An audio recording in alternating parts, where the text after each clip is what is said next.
Hi everybody, it's Lucas at Custom Firearm Solutions. Today we have a wood repair. We got a customer that brought in a forend off of an old shotgun, and it has a big old crack running about 6 inches down the stock here. There are two different ways to repair this crack. Today we're going to do the simpler and easier repair method where we just clean out this crack. We drill a hole in the end to prevent it from continuing to split, as well as resealing it, of course. But let's dive into this thing. All right, so my camera messed up a little bit there, so I'm a little ahead, but I'm going to go back and show you what we're working with here.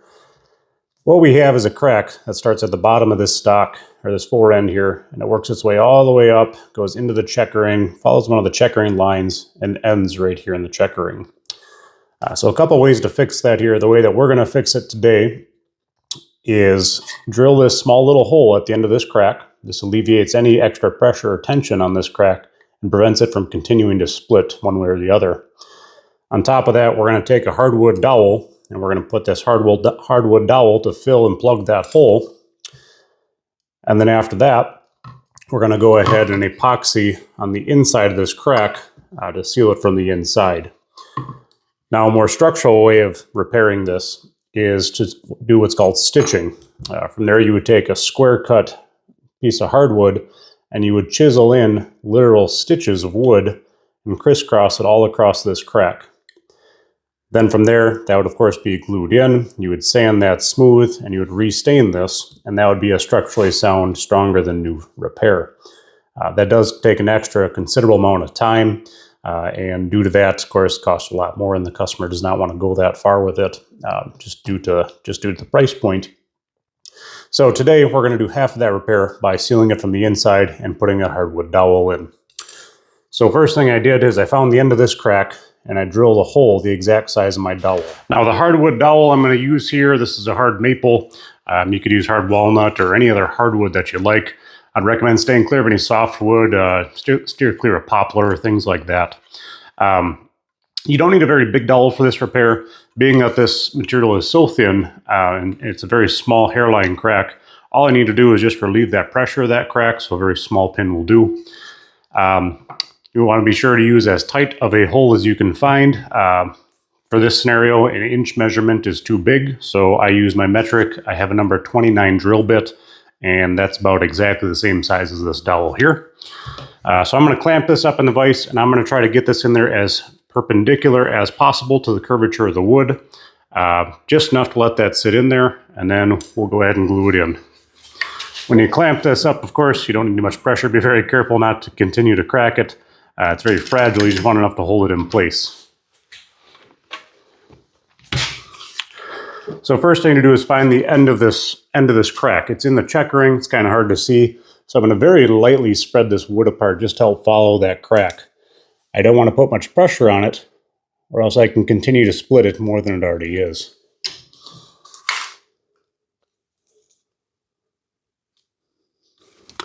And then once we have that marked, we can go ahead and drill that out.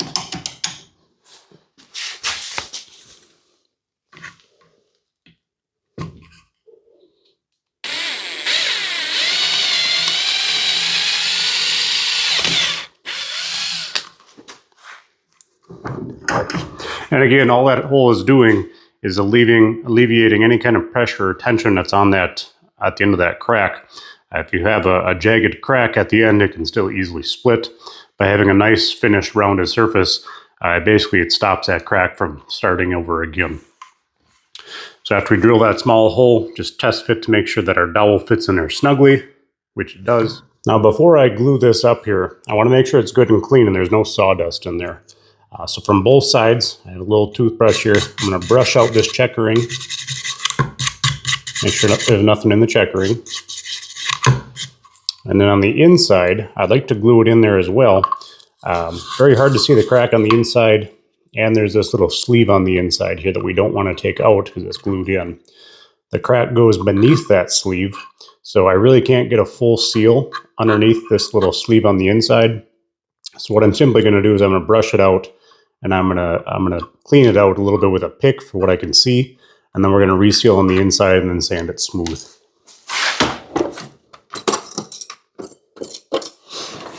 So to do that, I'm gonna take a little dental pick and I'm gonna go in that little crack there, Again, I'm going to spread it very gently just so I can see where that crack is.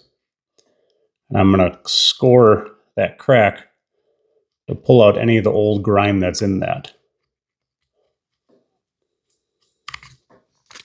If this material was a little thicker, I could go in there with a very small Dremel and I could make that basically a little valley to fill it in more. But due to how thin this wood is here, there's just not enough material. If I do that, it would just crack again. So all we're doing is just using that pick to clean it out, as well as it does go down into that crack just a little bit. All right, once I got that crack cleaned out, I'm going to take my toothbrush here, just make sure it's good and clean. Now, depending on the stock you may have, this may be a semi-automatic shotgun, for example, that would have a lot of carbon buildup on your wood.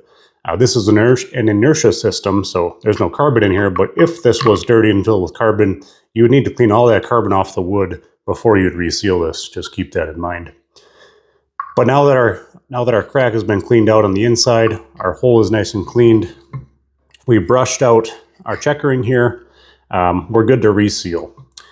From this point, if I did want to go a little step farther and make it a stronger seal, now would be the time that I would cut in for my stitching, using a piece of hardwood and making my own stitching there. Due to the fact this customer doesn't want to go that far with it, a little more of a costly repair, we're not going to do that at this time. But now would be the time that you would go ahead and do that.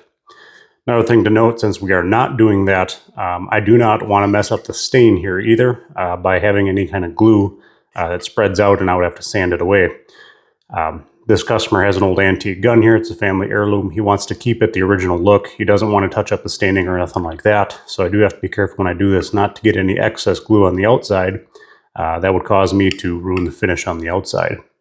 So again, for a stronger repair, you would stitch it in and you would sand those stitches down, and then you would restain and everything like that. But due to this customer's request, we're not going to do that on this one. So from here, I'm going to take my hardwood dowel and I'm just going to snap it off. I only need a little piece. And what we're going to do is we're going to pre-glue everything up, and then we're going to put that dowel in that hole and we're going to let it glue up overnight here. So to do that, got a couple different options. You can use a hard epoxy. You just want a good quality sealant. I would not just use simple wood glue on one like this, just due to the fact that we're really only sealing it from the inside out. Again, if we were sealing the outside, it gives a little more strength. But being we're only sealing on the inside, we need as much strength as we can. So I'm going to use a good epoxy on this guy. I'm going to epoxy right in that little crack, and I'm going to epoxy that dowel in place. And then when I do that, I'm going to try to separate this wood just a little bit to allow some of that glue to go down in that crack. So I'll glue this up real quick here off camera, and then I'll show you when it's all done. All right, so now I have this thing glued up here. You can see that I got the dowel sticking through just a little bit on the outside here. Not very much, because I don't want to do very much sanding here. On the inside, I put a little piece of tape on that dowel end just to prevent gravity from pulling that down while it sits and dries. And then on the inside here, I have a very light coat of epoxy spread out. Again, I don't want it very thick because I got to sand all that down nice and smooth on the inside. So just enough to cover that valley there, and I spread it out a little bit on each side. So we're going to go and let this sit overnight just to be safe, and then we'll come back tomorrow and we'll resand this. All right, so we've given that some time to cure overnight there, and we're ready to go ahead and sand the inside and sand a little bit on the outside, touch up the staining, and get this job all finished. So before I start, when I sand the outside here, I don't want to accidentally sand any of the other stain here. So I'm going to use some simple masking tape, and I'm going to tape off everything on this handguard that I don't want to accidentally sand.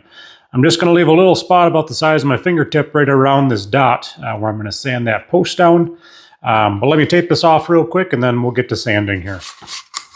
All right, and I have that all taped off here. I just got a little rectangle right where I'm going to sand that post down. I'm just going to use some simple 80 grit sandpaper to rough it down. I'm going to finish it off with some 220. Now this repair is in the checkering, so I don't want to ruin the checkering, and I want to sand that checkering away, if you will. So I'm just going to get it down roughly right to where it needs to be, finish it off with some sandpaper there. And then after we stain it, we'll take a look, see how it is. We might have to clean up the checkering a little bit and then restain again, but one step at a time. We'll start by the rough sand, the final sand, get that down.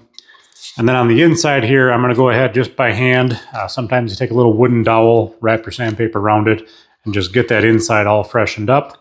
And I'm going to go ahead and sand this here, and I'll get right back as soon as we're done sanding. All right, so that's all finished and sanded there. I took all the tape off. You could notice a little spot where the stain's a little different where I sanded, but for the most part, it's pretty hard to tell. So when we go to restain this, it'll blend real nicely. You probably won't even notice that repair unless you're looking closely at it. Now I'm going to go ahead and work on the inside. I'm going to take a little handsaw and I'm going to cut off as much as I can of that remaining post in there. And then I'm going to get a Dremel in there just for the sake of ease and rough it in with a Dremel on the inside. Of course, again, be very careful not to take off too much. And then for the finishing, I'm just going to take some dowel rod wrapped with sandpaper, and I'm going to clean out that inside with some sandpaper by hand. All right, and now the inside's all done. It's kind of hard to see on camera there, but everything's nice and smooth in there. Of course, I didn't take away all of the epoxy on the inside. I still left a bunch in there to bridge that gap, if you will. But before I go ahead and touch up the stain, I want to make sure there's no wood dust or shavings in there. So I'm going to brush out the inside real good. And I'll blow that out with air here before I go. And then on the outside for the checkering here, now we didn't have a very big repair over the checkering, but I do want to just clean out those checkering lines. So I'm just using a nylon brush here just to make sure they're good and cleared. Now I have just a little couple blue specks of painter's tape left over there. Brush doesn't want to get those out, so I'm just going to take a little dental pick. I'm just going to go in those checkering lines here. I'm going to remove those with a dental pick. All right, so that did that there. Now I'm going to touch up the stain here. I'm going to go grab some stain that pretty closely matches here, and we're just going to apply it with a rag here, and we'll see how she turns out. All right, so now we're ready for stain. Everything's been cleaned off here, and I found a stain that's pretty darn close to the original. Now, if you take a look at our stock here, or foregrip, it's pretty faded here. The clear coat's starting to fade away over here, but the clear coat's pretty good over here yet. So to blend this real nice, it's actually going to work in our favor. That stain's going to soak in where this clear coat is worn away, and not so much where it's still glossy yet. So what I'm going to actually do is we're going to stain this entire piece, but I'm going to immediately wipe it dry.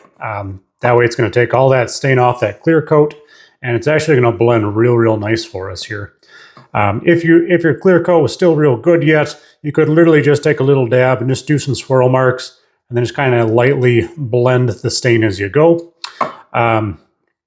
If you were going to refinish, at this point I would sand the whole stock down to get it to an even color, or get rid of all that clear coat before you restain it.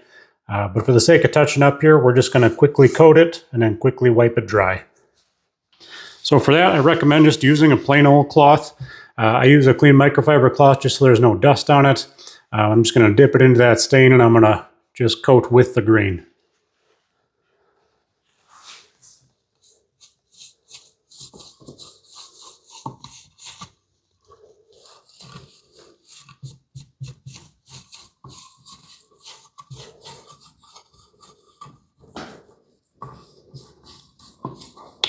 All right, now the entire piece is coated there.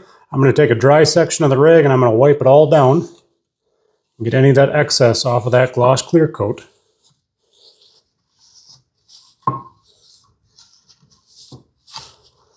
And that blended pretty well. I'd like to get it a little bit darker, so I'm going to go ahead and restain that spot just a little bit. Hope it soaks in a little bit more. I'm going to let that set for just a second while I touch up on the inside.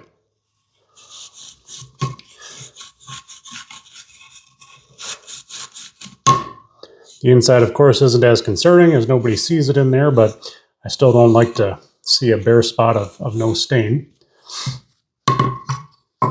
And looking back on the outside here, I'm going to wipe that some more. And of course, this is a walnut wood, and I used a maple rod. So there's no way that it's going to blend perfect and look exactly the same. Just the wood difference there is going to show. But as you can see on camera there, it's a little difficult, but there she's fixed and patched and restained, and everything looks blended together. You can barely tell that we sanded it. All right, and there we have it. This wood is repaired to the extent that we're willing to go with this piece. Of course, you do still see the crack on the outside, but it is sealed from the inside. If, of course, we were going with the more in-depth repair, this would have been smoothed over, refinished, restained, and it would be fully sealed inside and out. Of course, with the stain, I should have mentioned, make sure you let that sit and dry before you hand it back to the customer, of course. But if we take this forend here, we matched up with the stock, it is pretty darn close to the exact same stains, so shouldn't even be able to barely notice it. All said and done, quick and easy repair. If you have any broken wood, any broken furniture, you can always send it on in to me. I can repair it for you. Of course, I'm always here to help with any of your gun repairs. If you need the firearm fixed, you can always mail it to me. Just look up Custom Firearm Solutions in Crandon, Wisconsin, and I'll be more than happy to take care of you. But that's a wrap for this job, so we'll see you on the next one.